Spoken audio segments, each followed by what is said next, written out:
Umutiš prospeš u pleh i za 5 minuta posla gotova lenja pita sa sirom, bez razlačenja, bez kora, a savršeno sočna. Kako biste napravili ovu pitu, potrebno je najpre da razbijete 3 cela jajeta.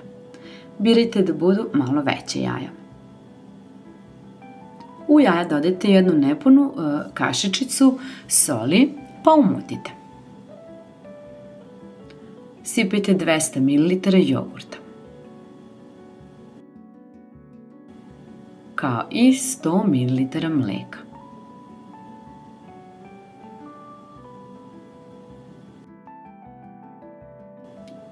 Osamdeset ml ulja. U 80 g brašna dodajte jednu kesicu praška za pecivo od 15 g, promešajte, pa lagano uz mešanje dodajte u smesu. Promešajte kako ne bi bilo grudvica, pa stavite sa strane. Ovdje imam pleh veličine 26 cm koji sam obložila papirom za pečenje i sada je potrebno da se sipa polovina smese. Znači drugu polovinu ostavljamo za kasnije.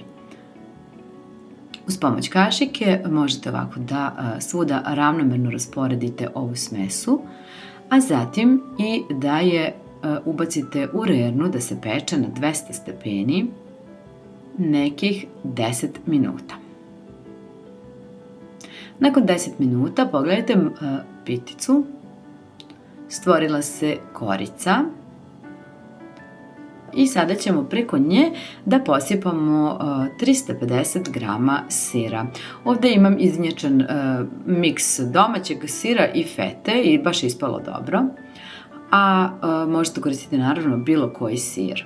Sada je potrebno da prelijete drugu polovinu smese preko sira.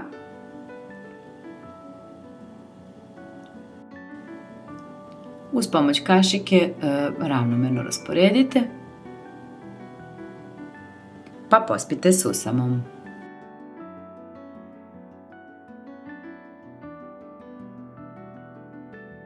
Pitu zatim vraćamo u rernu na 200 stepeni da se peče još 20 minuta. Nakon 20 minuta, osim što je zamirisala cijela kuhinja, ja ne mogu da vam opišem koliko je ova pita lepa. Pogledajte vi kako je ona žuta i kako se predivno ispekla. Izgleda kao proja, iako nema ni gram kukuruznog brašna. Ali mislim da ima dosta i do jaja, jer su jaja domaća. Ostavila sam malčice da se ohlade, zatim isekla. Pogledajte, predivno izgleda, miriše još lepše, a ukus je neverovatan. Topi se u ustima. Videli ste i sami koliko se lako i jednostavno priprema. Par sastojaka i bukvalno par minuta posla. Tako da ja se nadam da će vam se ovaj recept dopasti. Ako neko voli pite, obavezno mu pošaljite ovaj recept, verujem da će se oduševiti. A vi mi pišite kako se vama dopada. Ćao!